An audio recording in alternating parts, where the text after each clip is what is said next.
വാർത്തകളിലേക്ക് വിശദമായി പോകാം. വയനാട്ടിൽ വീണ്ടും കാട്ടാന ആക്രമണം. കർണാടക റേഡിയോ കോളർ ഘടിപ്പിച്ച് കാട്ടിലേക്ക് വിട്ട ആനയാണ് നാട്ടിലിറങ്ങി ആക്രമണം നടത്തിയത്.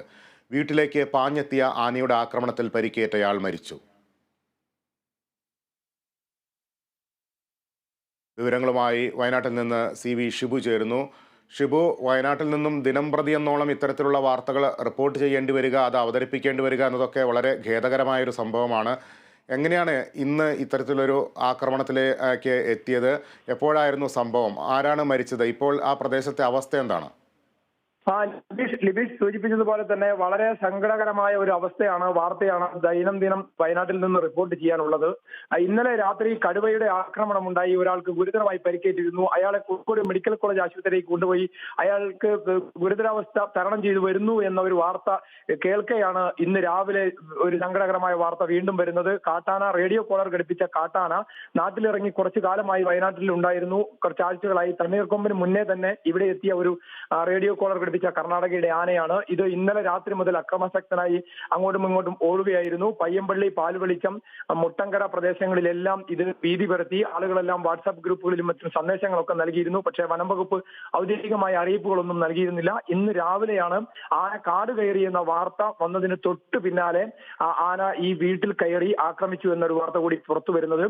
അതായത് അവിടെ പാൽവെളിച്ചം കുറുവ ദ്വീപിന് സമീപമുള്ള പനച്ചിയിൽ അജി എന്നയാളാണ് കൊല്ലപ്പെട്ടത്. ഇയാൾ അവിടുത്തെ ഒരു പൊതുപ്രവർത്തകൻ കൂടിയാണ്. ഇദ്ദേഹത്തിന്റെ വീടിന്റെ തൊട്ടടുത്തുള്ള മറ്റൊരാളുടെ വീടിന്റെ മതിൽ തകർത്ത് ഇയാളുടെ വീട്ടിലേക്ക് പാഞ്ഞു കയറിയ കാട്ടാന. ഇയാളോടൊപ്പം 4 പേർ കൂടി ഉണ്ടായിരുന്നു. അതിൽ ഒരാളാണ് കൊല്ലപ്പെട്ടത്. പരിക്കേറ്റ അദ്ദേഹത്തെ ഉടനെ തന്നെ ആശുപത്രിയിലേക്ക് കൊണ്ടുവന്നു. ആശുപത്രിയിൽ എത്തുമ്പോൾ വഴി തന്നെ മരിച്ചു. മരിച്ച ഉടൻ തന്നെ വനപാലകർ അവിടെ നിന്നും പോയി എന്ന് ആരോപിച്ച് നാട്ടുകാർ വലിയ പ്രതിഷേധം നടത്തിക്കൊണ്ടിരിക്കുകയാണ് ഇപ്പോൾ മാനന്തവാടി മെഡിക്കൽ കോളേജ് ആശുപത്രിയിൽ. ഏതായാലും വളരെ ദാരുണമായ സംഭവമാണ് ഉണ്ടായത്. പുലർച്ചെ സാധാരണ പോലെ എഴുന്നേറ്റ ഒരു മനുഷ്യൻ പെട്ടെന്ന് തന്നെ വീട്ടിൽ പാഞ്ഞു കയറി വന്ന കാട്ടാനയുടെ ആക്രമണത്തിൽ മരിക്കുക എന്ന് പറയുന്നത് അതിദാരുണമായ സംഭവമാണ്. വയനാട് ജില്ലയിൽ ദൈനംദിനം വർദ്ധിച്ചു വരുന്ന വന്യമൃഗ ശല്യത്തിന്റെ ഏറ്റവും ഒടുവിലത്തെ ഒരു ഉദാഹരണവും ഏറ്റവും ഒടുവിലത്തെ ഒരു ദുരന്തവുമാണ് ഇന്ന് രാവിലെ സംഭവിച്ചിട്ടുള്ളത്. ഇപ്പോൾ ജനങ്ങളെ ആകെ പ്രതിഷേധത്തിലാണുള്ളത്.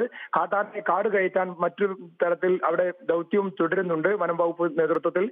പാൽവെളിച്ചം ആ പ്രദേശത്തെല്ലാം നിരോധനാജ്ഞയും പ്രഖ്യാപിച്ചിട്ടുണ്ട്. മാനന്തവാടി മുനിസിപ്പാലിറ്റി പരിധിയിൽപ്പെട്ട സ്ഥലങ്ങളാണ് ഇവ. ഷിബു, ആന ഇപ്പോൾ ആ പ്രദേശത്ത് നിന്ന് മാറിയോ? വനംവകുപ്പ് ഉദ്യോഗസ്ഥരൊക്കെ സ്ഥലത്തെത്തിയിട്ടുണ്ടോ? നാട്ടുകാരുടെ ഒരു പ്രതിഷേധത്തിന്റെ വാർത്ത കൂടി വരുന്നു. എങ്ങനെയാണ് ഇപ്പോൾ അവിടുത്തെ ഒരു സ്ഥിതി?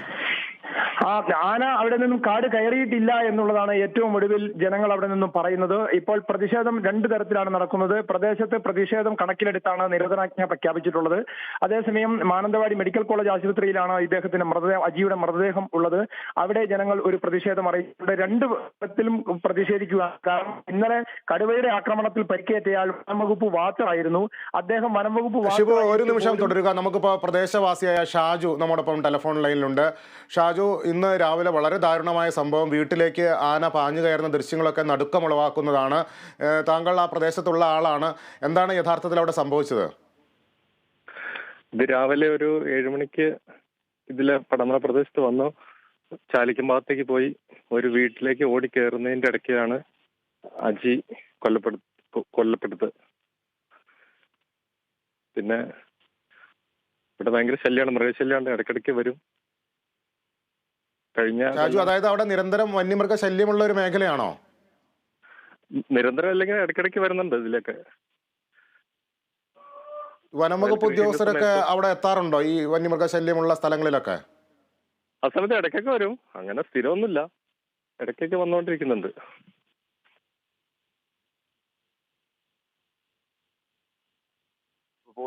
പോലീസിൽ സാന്നിധ്യം മാത്രമേ ഉള്ളൂ.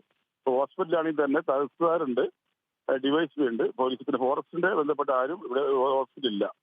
ഇപ്പൊ നിലവിൽ ബോഡി ഹോസ്പിറ്റലാണ് ഉള്ളത്. അത് മോർച്ചറിയിലേക്ക് മാറ്റണമെങ്കിൽ അതിന് ബന്ധപ്പെട്ട ഉദ്യോഗസ്ഥർ വന്ന് സംസാരിക്കുന്ന നാട്ടുകാർ കൂടിയിരിക്കുന്നത്. ശരി ഷാജു, ഇപ്പോൾ Mananthavady municipal councillor Jacob Sebastian കൂടി ടെലിഫോൺ ലൈനിലുണ്ട്. ശ്രീ ജേക്കബ് സെബാസ്റ്റ്യൻ, വളരെ ദാരുണമായൊരു സംഭവം രാവിലെ തന്നെ റിപ്പോർട്ട് ചെയ്യേണ്ടി വരിക, അത് അവതരിപ്പിക്കേണ്ടി വരിക ഒക്കെ വളരെ ഖേദകരമായൊരു കാര്യം തന്നെയാണ്. എങ്കിൽ പോലും അവിടെ യഥാർത്ഥത്തിൽ എന്താണ് സംഭവിച്ചത്? താങ്കൾക്ക് ലഭിക്കുന്ന വിവരങ്ങൾ? ഇവിടെ ഞാനിപ്പോൾ ഹോസ്പിറ്റലിൽ മെഡിക്കൽ കോളേജിലുണ്ട്. രാവിലെ വെളുപ്പിന് 4 മണി മുതൽ ഈ ആന മണന്നൂർ മുനിസിപ്പാലിറ്റിന്റെ ഈ വള്ളിയൂർക്കാവ് താന്നിക്കൽ പ്രദേശത്ത് ഉണ്ടായിരുന്നു. അതിൽ കോളർ ഐ ഡി വെച്ച ആനയായതുകൊണ്ട് സിഗ്നൽ കൃത്യമായിട്ട് ഫോറസ്റ്റ് അധികാരികൾക്ക് ലഭിക്കും.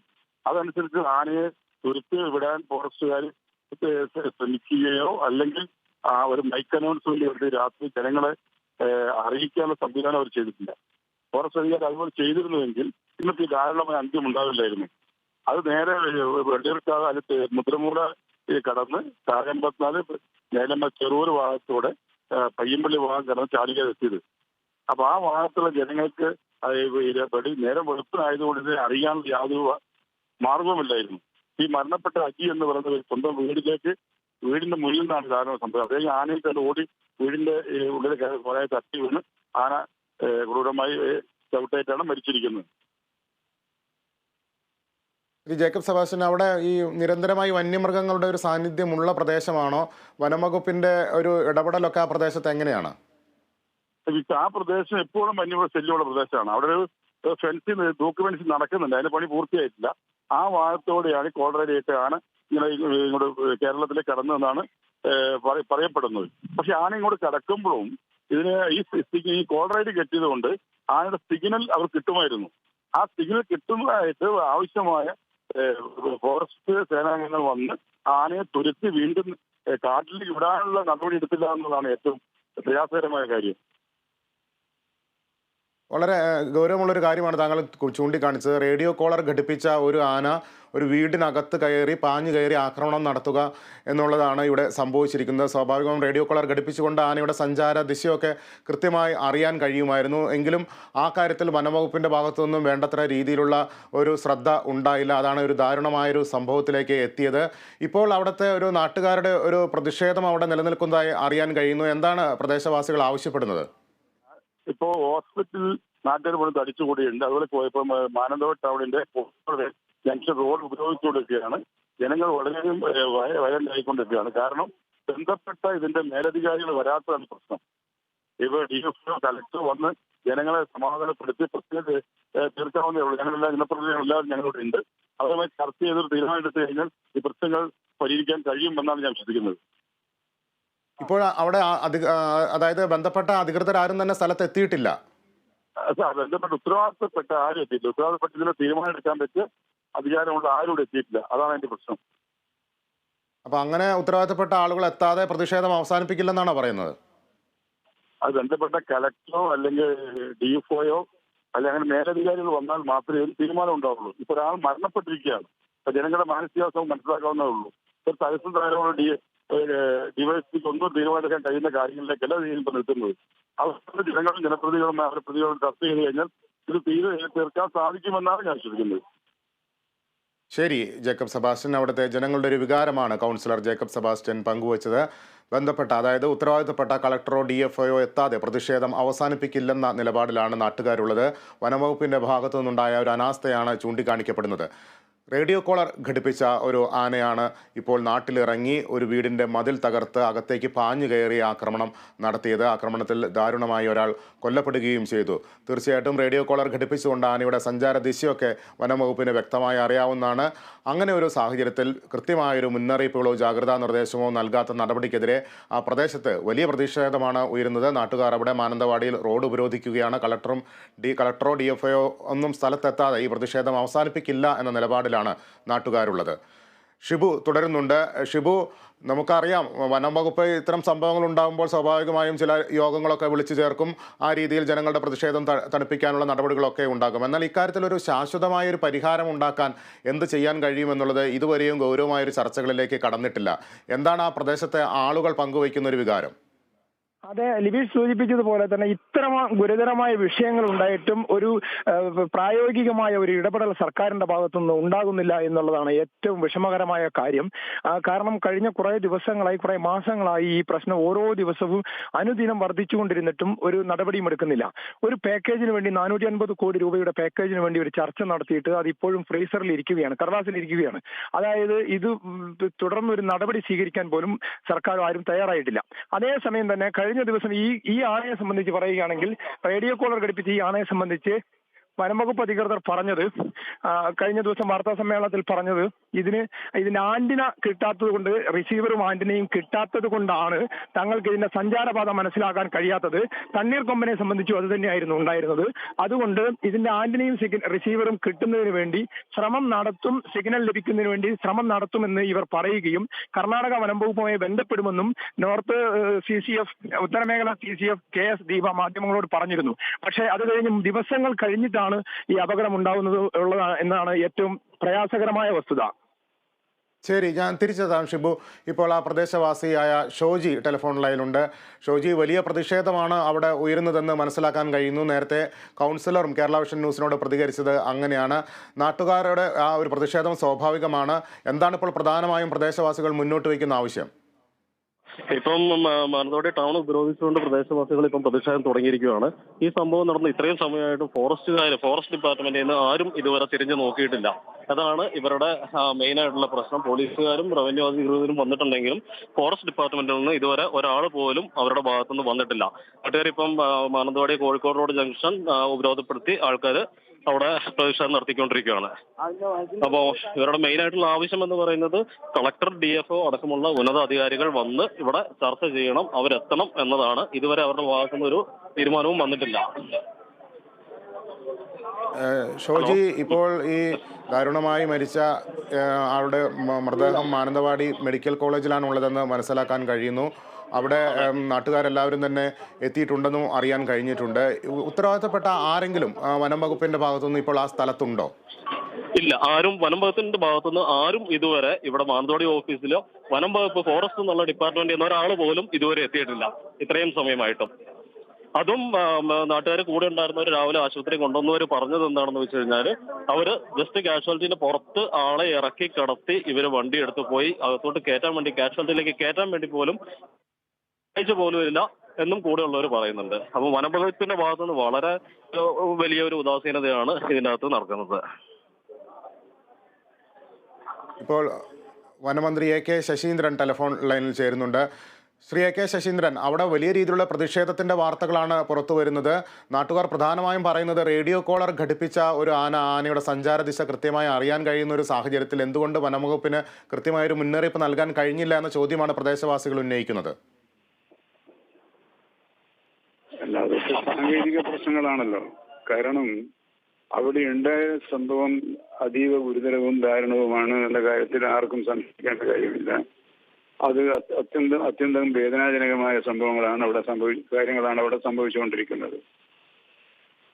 ആ കോളർ ID ഘടിപ്പിച്ച ആന കർണാടക വനമേഖലയിൽ നിന്നും കേരള വനമേഖലയിൽ എത്തുമ്പോൾ സിഗ്നലിന്റെ ഒരു ഗ്യാപ്പ് സംഭവിക്കാനിടയുണ്ട്. ആ ഗ്യാപ്പിന്റെ ഫലമായി കിട്ടാതിരുന്നതാണെന്നാണ് ഞാൻ ഇപ്പോൾ കരുതുന്നത്. അതൊക്കെ സയന്റിഫിക് ആയിട്ട് പരിശോധിക്കേണ്ട, കൂടുതൽ ശാസ്ത്രീയമായി പരിശോധിച്ച് നിഗമനത്തിലെത്തേണ്ട കാര്യങ്ങളാണ്. ആ കാര്യങ്ങളൊക്കെ പരിശോധിച്ച് മാത്രമേ ഒരു വ്യക്തമായ ഒരു അഭിപ്രായ പ്രകടനം നടത്താൻ വേണ്ടി സാധിക്കുകയുള്ളൂ.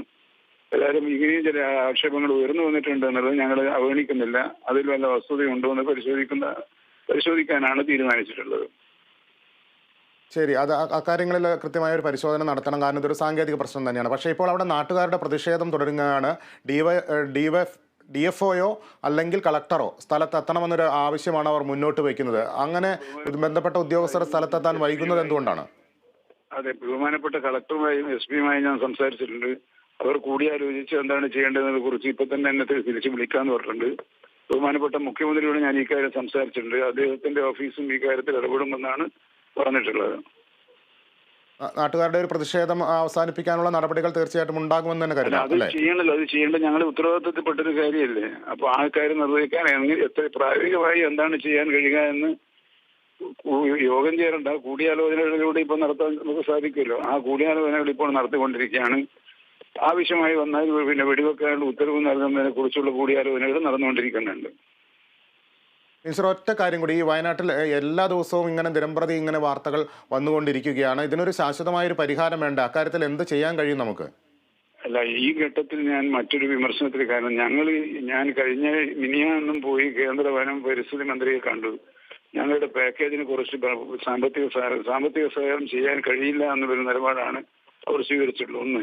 രണ്ടാമത്തെ കാര്യം, ഈ ഇത്തരത്തിലുള്ള ആളുകളെ വെറുമിനായി പ്രഖ്യാപിക്കാനുള്ള ഒരു അധികാരം നൽകുന്നതിനെ കുറിച്ചുള്ള ചർച്ച നടന്നത്. അതൊന്നും ഇപ്പോൾ അത്തരം കാര്യങ്ങളൊന്നും അനുവദിക്കാൻ സാധ്യമല്ല എന്ന നിലപാടാണ് അവർ സ്വീകരിച്ചിട്ടുള്ളത്. ശരി, ശ്രീ AK ശശീന്ദ്രൻ അദ്ദേഹം വിശദമായി തന്നെ പ്രതികരിക്കുകയുണ്ടായി. റേഡിയോ കോളർ ഘടിപ്പിച്ച ആന അത് നാട്ടിലിറങ്ങി ഇത്തരത്തിലുള്ള ആക്രമണം നടത്തിയത് അതിന് പിന്നിൽ വനം വകുപ്പിൻ്റെ അനാസ്ഥയെന്ന് നാട്ടുകാർ ആരോപിക്കുമ്പോൾ പോലും എന്തെങ്കിലും സാങ്കേതിക പ്രശ്നങ്ങളുണ്ടോ എന്ന് പരിശോധിക്കേണ്ടിയിരിക്കുന്നു എന്നാണ് മന്ത്രി വ്യക്തമാക്കുന്നത്. ഒപ്പം തന്നെ അവിടെ നാട്ടുകാരുടെ പ്രതിഷേധം അവസാനിപ്പിക്കുന്നതിനുള്ള നടപടികൾ ഉണ്ടാകുമെന്നും അദ്ദേഹം പറയുന്നു. ശാശ്വതമായി ഇത്തരം പ്രശ്നത്തിന് പരിഹാരമുണ്ടാക്കുന്നതിന് 450 കോടി രൂപയുടെ ഒരു പാക്കേജ് സംസ്ഥാനം ആവശ്യപ്പെട്ടിട്ടുണ്ട് കേന്ദ്രത്തോട്. എന്നാൽ അക്കാര്യത്തിൽ അനുകൂലമായ ഒരു നടപടി കേന്ദ്രത്തിൻ്റെ ഭാഗത്തു നിന്നും ഉണ്ടാകുന്നില്ല എന്നുള്ളൊരു കാര്യവും AK ശശീന്ദ്രൻ ചൂണ്ടിക്കാണിക്കുകയുണ്ടായി. CB ഷിബു തുടരുന്നു എന്നാണ് മനസ്സിലാക്കാൻ കഴിയുന്നത്. ഷിബു, അവിടെ പ്രതിഷേധം അവസാനിപ്പിക്കാനുള്ള നടപടികൾ ഉണ്ടാകുമെന്നാണ് വനംവകുപ്പ് മന്ത്രി പറയുന്നത്. എന്നാലും ഇപ്പോൾ എന്താണ്, മാനന്തവാടിയിൽ റോഡ് ഉപരോധം തുടരുകയാണോ? എന്താണ് അവിടുത്തെ ഒരു അവസ്ഥ?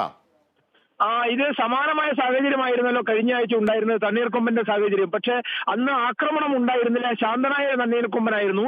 ഇന്ന് ഒരാളുടെ ജീവൻ നഷ്ടപ്പെട്ട ഒരു വൈകാരിക മുഹൂർത്തത്തിലാണ് ജനങ്ങളുള്ളത്. അതുകൊണ്ട് തന്നെ ജനങ്ങൾ, ഈ ഉത്തരവാദിത്തപ്പെട്ടവർ പറയുന്നത് എത്രത്തോളം അനുസരിക്കും എന്നുള്ള കാര്യത്തിൽ സംശയമുണ്ട്. പക്ഷെ ജനങ്ങളുടെ പ്രതിഷേധം മുഖവിലേക്കെടുക്കാതെ പറ്റില്ല. കാരണം അത്രയ്ക്കും ഗുരുതരമായ ഒരു അവസ്ഥയിലൂടെയാണ് വയനാട് കടന്നുപോയിക്കൊണ്ടിരിക്കുന്നത്. ഇതിൽ മന്ത്രി സൂചിപ്പിച്ച ഒരു സാങ്കേതിക പ്രശ്നം കൂടി നമുക്ക് സൂചിപ്പിക്കേണ്ടതുണ്ട്. അത് റേഡിയോ കോളറിന്റെ സിഗ്നലും ആന്റിനയും കിട്ടാത്ത ഒരു വിഷയം അവിടെ നിന്നുണ്ട്. പലതവണ ചോദിച്ചു എന്നാണ് അന്ന് CCF മാധ്യമപ്രവർത്തകരോട് പറഞ്ഞത്. മാധ്യമപ്രവർത്തകർ ആവർത്തിച്ചുള്ള ചോദ്യത്തിന് പറഞ്ഞത് ഇതിന് ഏറ്റവും തീവ്ര ശ്രമം നടത്തും. തമിഴ്നാട്, കർണാടക, കേരളം 3 സംസ്ഥാനങ്ങളിലെയും വനം വകുപ്പ് ഉദ്യോഗസ്ഥരുമായിട്ടുള്ള യോഗം, സംയുക്ത യോഗം നടത്താൻ തീരുമാനമെടുക്കും. അതിനു മുൻപ് ഈ ആനയെ കർണാടകയിലേക്ക് തുരത്താൻ നടപടി സ്വീകരിക്കും എന്നൊക്കെയായിരുന്നു, നിരീക്ഷിച്ചു വരുന്നുണ്ട് എന്നൊക്കെയായിരുന്നു അന്ന് ഈ വനം വകുപ്പ് ഉദ്യോഗസ്ഥർ പറഞ്ഞത്. ഒന്നും വസ്തുയില്ല എന്നും പിന്നീടും അവർക്ക് സിഗ്നൽ കിട്ടിയില്ല എന്നുമാണ് ഇന്നത്തെ ദാരുണമായ സംഭവത്തിൽ നിന്ന് നമുക്ക് വ്യക്തമാകുന്നത്. മറ്റൊരു കാര്യം, ഇതിനു മുമ്പ് ഒരാഴ്ച മുമ്പ് നമ്മൾ കേരള വിഷന്റെ ഒരു വാർത്ത റിപ്പോർട്ട് ചെയ്തിരുന്നത് ഓർക്കുന്നുണ്ടാവും. അതായത് അവിടെ നിന്ന് ഒരു പരിക്കേറ്റ കടുവയെ കേരള വനത്തിലേക്ക് ഓടിച്ചുവിട്ടു എന്നുള്ളൊരു വാർത്ത വന്നിരുന്നു. ഇതേ സമാനമായ രീതിയിലാണ് 2 ആനകൾ കേരളത്തിന്റെ അതിർത്തി കടന്നിട്ട് കർണാടക അതിർത്തി കടന്ന് കേരളത്തിൽ എത്തിയിട്ടും അതിനെ തിരിച്ചയക്കാനോ തണ്ണീർക്കൊമ്പനെ മയക്കുവെടി വെക്കേണ്ടി വന്നു. ഈ ആന ആണെങ്കിൽ ഇപ്പോൾ ആക്രമണം നടത്തുകയും ചെയ്തു. ഈ 2 ആനകളെയും തിരിച്ചു കൊണ്ടുപോകുന്നുള്ള ഒരു നടപടിയും ഉണ്ടായില്ല എന്നുള്ളതാണ് ഏറ്റവും പ്രതിഷേധകര കാര്യമെന്നാണ് ജനങ്ങളും ജനപ്രതിനിധികളും എല്ലാവരും പറയുന്നത്. ഈ വസ്തുത കൂടി പരിഹരിക്കണമെങ്കിൽ ഒരു സംസ്ഥാനത്തിന് മാത്രമായി ഇത് പരിഹരിക്കാൻ കഴിയും എന്ന് തോന്നുന്നില്ല. 3 സംസ്ഥാനങ്ങളുമായി അതിർത്തി പങ്കിടുന്നത് കൊണ്ട് സംയുക്തമായ ഒരു യോഗവും അതിനൊരു ദൗത്യവും പ്രത്യേകമായി ഉണ്ടെങ്കിൽ മാത്രമേ ഈ വന്യമൃഗങ്ങളുടെ കടന്നുവരവ് നിയന്ത്രിക്കാൻ കഴിയൂ. അങ്ങനെ നിയന്ത്രിക്കാൻ കഴിഞ്ഞില്ലെങ്കിൽ വീണ്ടും വന്യമൃഗങ്ങളുടെ എണ്ണം വർദ്ധിക്കുകയും ഇത്തരം അപകട സംഭവങ്ങൾ ഉണ്ടാകും എന്നാണ് എല്ലാവരും മുന്നറിയിപ്പ് നൽകുന്നത്. ഷിബു ഒന്ന് തുടരുക. മറ്റൊരു വാർത്തയുടെ വിവരങ്ങൾ കൂടി ഷിബുവിൽ നിന്ന് വേണം. അതിനു മുൻപ് ഇതുമായി ബന്ധപ്പെട്ട് നേരത്തെ മന്ത്രി AK ശശീന്ദ്രൻ മാധ്യമങ്ങളോട് പ്രതികരിച്ചിരുന്നു. വിഷയം ചർച്ച ചെയ്യാൻ ഉന്നതതല യോഗം ചേരുമെന്നാണ് മന്ത്രി അറിയിച്ചത്. നിലവിലെ അവസ്ഥ പരിഹരിക്കാൻ കൂടുതൽ ദൗത്യ സംഘത്തെ അയക്കും. ഇപ്പോൾ പരിഗണന ആനയെ കാട്ടിലേക്ക് തിരികെ അയക്കാനെന്നും അദ്ദേഹം മാധ്യമങ്ങളോട് പ്രതികരിച്ചു. വളരെയേറെ വേദനിപ്പിക്കുകയും ഉത്കണ്ഠക്ക് വഴിവെക്കുകയും ചെയ്യുന്ന വാർത്തകളാണ് കഴിഞ്ഞ കുറേ ദിവസമായി വയനാട് മേഖലയിൽ നിന്നും വന്നുകൊണ്ടിരിക്കുന്നത്. വനം വകുപ്പ് ചെയ്യാവുന്ന നിയമപരമായ എല്ലാ നടപടികളും ത്വരിതഗതിയിൽ സ്വീകരിക്കുന്നുണ്ടെങ്കിലും അതിൻ്റെ പ്രയോജനം ജനങ്ങൾക്ക് ലഭിക്കുന്നില്ല എന്നതൊരു വസ്തുത തന്നെയാണ്.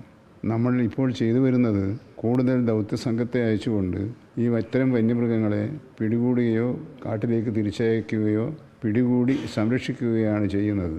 ഒരു ഉന്നതതല ആലോചനാ യോഗം നമുക്ക് ഇപ്പോൾ തന്നെ കൂടാൻ വേണ്ടി കഴിയുമോ എന്നാണ് ആലോചിച്ചുകൊണ്ടിരിക്കുന്നത്. വളരെ ഗൗരവത്തിൽ തന്നെയാണ് ഗവൺമെൻറ്റും വനംവകുപ്പും ഈ പ്രശ്നങ്ങളെ കണ്ടുകൊണ്ടിരിക്കുന്നത്. ഈ കാര്യം ബഹുമാനപ്പെട്ട മുഖ്യമന്ത്രിയുടെ ശ്രദ്ധയിൽപ്പെടുത്തി അദ്ദേഹത്തിൻ്റെ കൂടി സഹായം ചേടാൻ കഴിയുമോ എന്നാണ് ഞാനിപ്പോൾ ആലോചിച്ചുകൊണ്ടിരിക്കുന്നത്. ഏറ്റവും ലാസ്റ്റിലെ നടപടിയാണ് മയക്കുവെടി വെച്ച് പിടിച്ചു കൂടുക എന്നുള്ളത്. നമ്മൾ കാട്ടിലേക്ക് തിരിച്ചയക്കാനുള്ള ശ്രമങ്ങളാണ് നടത്തേണ്ടത്. കർണാടക ഫോറസ്റ്റ് വനംവകുപ്പ് അധികൃതരുമായി നമ്മുടെ വനംവകുപ്പ് ബന്ധപ്പെടുന്നുണ്ട്. ഇനിയിപ്പം ജില്ലാ കളക്ടർ തലത്തിലുള്ള ബന്ധപ്പെടൽ നടക്കാൻ പോകുന്നതേ ഉള്ളൂ.